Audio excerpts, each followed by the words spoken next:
Hello, everybody. I'm Parsha Becky, and we are back for another week of Parsha. As I'm sure you recall, last week we finished reading the first book of Parsha, the book of Bereshit, which means that this week we are beginning the second book of Torah, the book of Shmot. Shmot means names, and of course, the first Parsha in Shmot, this week's Parsha, is also called Shmot. The Parsha is called Shmot, names, because it begins by reviewing the names, the Shemot, of all of Yaakov's kids who went down to Egypt. It's giving a kind of a little previously on last episode of Parsha, but then we're beginning a new season of this running show called that is the Parsha. And in this new season, we've got a new cast of characters. It tells us that the people from Yaakov's family went down to Egypt. They've grown up. They've had kids. They've passed on. Their kids have grown up. And we're talking about their kids or their kids' kids. And also, there's a new pharaoh. We no longer have the pharaoh who was BFFs with Yosef. This pharaoh isn't friends with Yosef. He doesn't care about Yosef, and in fact, he doesn't really like the Jewish people. By now, the Jewish people have been multiplying in Egypt. And this new pharaoh's like, man, there's too many of these Jewish people here in Egypt. I don't like them. I want to make life more difficult for them. I want to make them suffer. So Pharaoh decides to enslave all the Jewish people. He puts them to work, working very hard, building cities and warehouses. But that's not enough because the Jewish people are still increasing. They're still raising families, having kids, growing up. Pharaoh's like, I need to make their lives worse. So he calls over the midwives who help people give birth to their babies. And Pharaoh says to the midwives who work with the Jewish ladies, he says, okay, new rule. When you're helping the Jewish ladies have their babies, if they're having a baby girl, you can do your work like normal. And if they're having a baby boy, I want you to murder the baby. Because of course murdering babies is not a reprehensible thing to do. It is. It's very reprehensible. So the midwives are like, yeah, sure, Pharaoh, of course we'll murder babies for you, because he's the king. What are they going to tell him? But they are not interested in murdering babies. They believe that murder is wrong and harming babies is wrong. So they just continue doing their job as normal, even for the boys. Word gets out to Pharaoh. Pharaoh calls the midwives back. He's like, hey, why aren't you murdering babies for me? What gives? And they're instead of saying, hello, we don't want to murder babies because that's an awful thing to do. They know better. They're talking to the king. So they say, oh, Pharaoh, we would love nothing more than to murder a bunch of babies for you. The problem is we can't because those Jewish ladies, it's so weird. They're not even calling us. They're just giving birth on their own without a midwife's help. So, like, it's not our fault we didn't murder their baby boys. We weren't invited to the birth. So Hashem rewards the midwives for protecting the baby boys. Pharaoh was really mad about it. He's like, well, now how am I going to get a bunch of babies murdered? So Pharaoh announces to all the people of Egypt, he says, hey guys, new rule. Anytime you see a Jewish baby boy, just throw it into the river. This is a terrible thing to do. Once again, don't murder babies. Don't throw babies into rivers. That's bad. So there's a Jewish couple who have a baby. They have a baby boy, and they don't want anyone to murder their baby, so they hide him. They keep him a secret for 3 months. After 3 months, they are no longer able to hide the baby. So the mom has an idea. She takes a basket. She makes the basket waterproof. She puts some pillows inside and make it comfy. It's like a small basket. It's just big enough to hold a little baby. And she puts her baby into the basket, and she sets the basket on the river. And she's got other kids too. So her daughter, the baby's big sister, is walking alongside the river watching the baby, and the basket's floating along, and the sister's walking beside the river watching to make sure the baby's going to be all right. And Pharaoh's daughter, the princess, goes to take a bath in the river, and she's splashing around in the river when she sees the basket. She's like, ooh, I wonder what's inside. So she pulls the basket out of the water and she opens it up. There's a little baby inside. She's like, oh, he's so cute.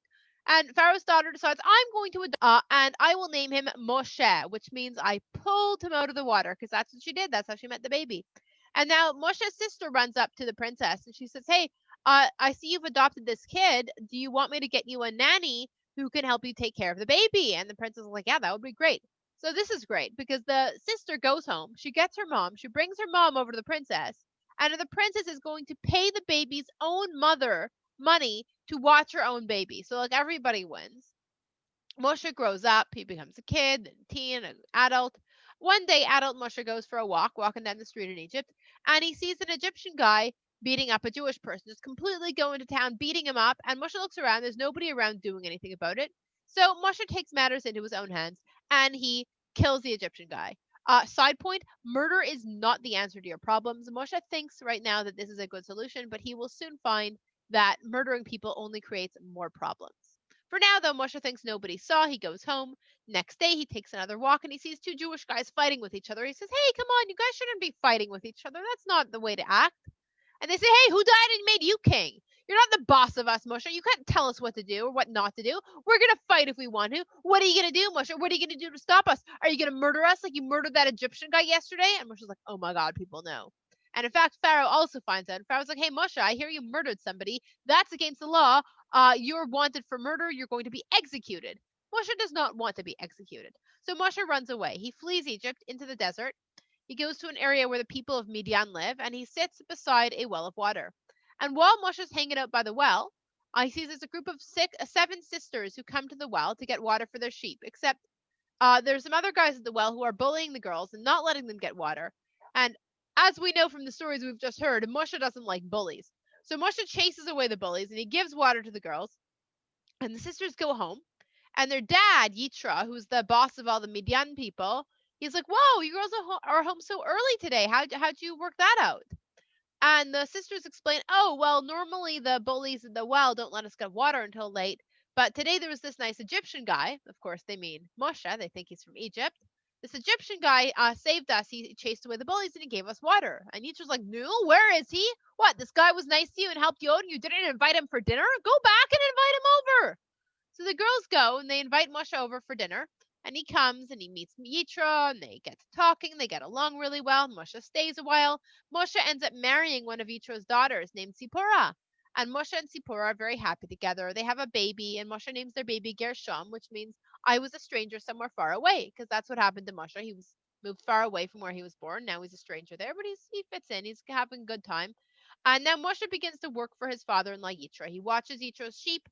One day he's walking in the desert watching the sheep when Moshe sees something kind of weird. There's a plant, like a bush, and there's fire on it. But normally if you set a plant on fire, like the leaves turn black, they crinkle up, they turn into ash. It's not happening. This plant is just chilling. It's having the time of its life. Nothing's happening to it. It looks like a completely normal plant, except there's fire occupying the same space at it. It's wild. Moshe's like, "This is the coolest thing I've ever seen. I gotta get a closer look." So he goes closer, and a voice says, "Moshe, Moshe." And Moshe's like, "Oh my God, the bush knows my name." Of course, it's not a plant talking to Hashem. Hashem then says, "Hey, Moshe, it's not a plant talking plant. It's me, Hashem, God, talking to you now that I've got your attention with the cool plant trick. I've got a job for you. You're going to go back to Egypt. You're going to talk to Pharaoh, and you're going to take the Jewish people out of Egypt." And Moshe's like, "Whoa, God, that's really cool that you're doing that. But like, I'm a nobody. I'm not the guy you want. Come on, I'm a nobody. People are going to be like, 'Oh yeah, God spoke to you. Name one God. Like, what's God's name?' Like, I don't, I don't know what to answer them." And Hashem says, "Hey, listen, I'm going to be with you. So, like, you're good. I'll make sure people listen to you. I'll be with you. I'll tell you what to say to give people answers. If they ask you any questions, I'll give you some names to say." And Moshe's like, "Okay, but what if they don't believe me?" And Hashem says, "Hey, what are you holding, Moshe?" And Moshe's like, "I'm holding a stick." He's holding a stick. And Hashem says, "Yeah, throw it down." So he throws the stick down. Hiss! It turns into a snake. And Moshe's like, "Ah, a snake!" And he runs away. And God's like, "It's okay. Pick up its tail." And Moshe's like, "Oh, oh." He picks it up by the tail and it turns back into a stick. And Hashem's like, "Yeah, so if they don't believe you, you do that trick with a stick and maybe then they'll believe you. And if they still don't believe you," Hashem says, "put your hand in your shirt." So he puts his hand in his shirt. And Hashem says, "Now take it out." And he takes it out and his hand is covered in a weird white rash, which might be called sarad. Moshe's like, "Oh, my hand!" And Hashem's like, "It's okay. Now put your hand back in your shirt." And he's like, "Oh, it's all gross now." And he puts his hand in anyway, and he takes it out, and his hand's back to normal. So Hashem's like, "Yeah, so if they don't believe the trick with a snake, then show them the trick with your hand. And if they don't believe either of those, then you'll take some water from the river, you pour it on the ground, and it's going to turn into blood, and then they'll really believe you." And Moshe's like, "Listen, Hashem, these are some really cool miracle magic tricks that you taught me. But like the problem is, I'm not good at talking. I've never been good at talking. I don't do public speaking. I've never I'm not good with words. Like I'm not your guy for talking." And Hashem's like, "Excuse me, Moshe, who invented human beings? Who created mouths? Who makes people able to talk or talk well or talk poorly? Hello, it's me, Hashem. You think that maybe Hashem can make you better at talking? But fine, if you're convinced that you're bad at talking, no problem. You know who's good at talking? Your brother Aharon. And he's also going to be very happy to help you out." So Moshe's like, "Okay, fine, I'll work with Aharon." Hashem's like, "Okay, good. It'll be teamwork. I'll tell you what to say. You'll tell Aharon. Aharon will tell everyone else." teamwork. And Hashem says, now get going to meet Aharon. Don't forget to take your stick with you because that's going to help you do your signs. And Moshe takes the stick and he tells his father-in-law Yitro, he says, okay, I'm just going to go check on my family in Egypt. I'll see how they're doing. And Yitro says, okay, I hope everyone's doing well. I hope Hashem helps you. Have a good time. And Moshe and his family head out.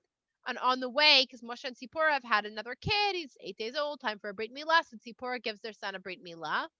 And Moshe and Aaron meet up and they give each other a big hug. And they're like, oh, it's so good to see you. And they go to the Jewish people. They tell them what Hashem says, and everyone believes them. It's wonderful. And then they go to Pharaoh and they say, hey, Pharaoh, Hashem, the God of the Jewish people, says to let the Jewish people leave Egypt for a little bit to pray to Hashem. And Pharaoh's like, oh, Hashem says. I've never heard of Hashem. That sounds really fake. Do you have an imaginary friend? Is Hashem your imaginary friend, Moshe, that you made up?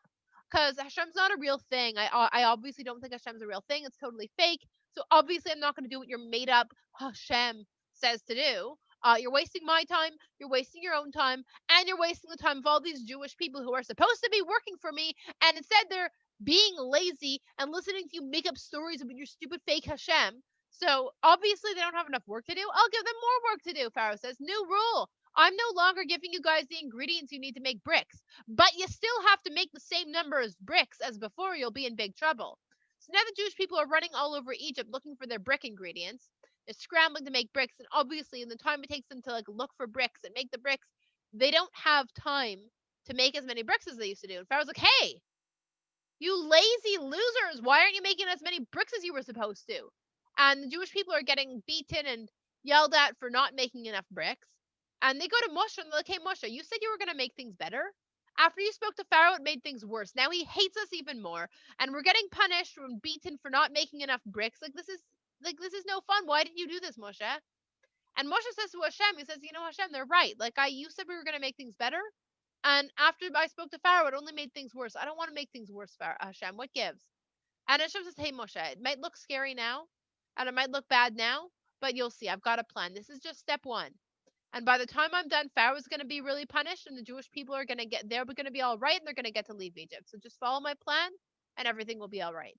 And next week's Parsha, we're going to see the next step of Hashem's plan, because this is the end of Parshat Shmot. Shabbat Shalom.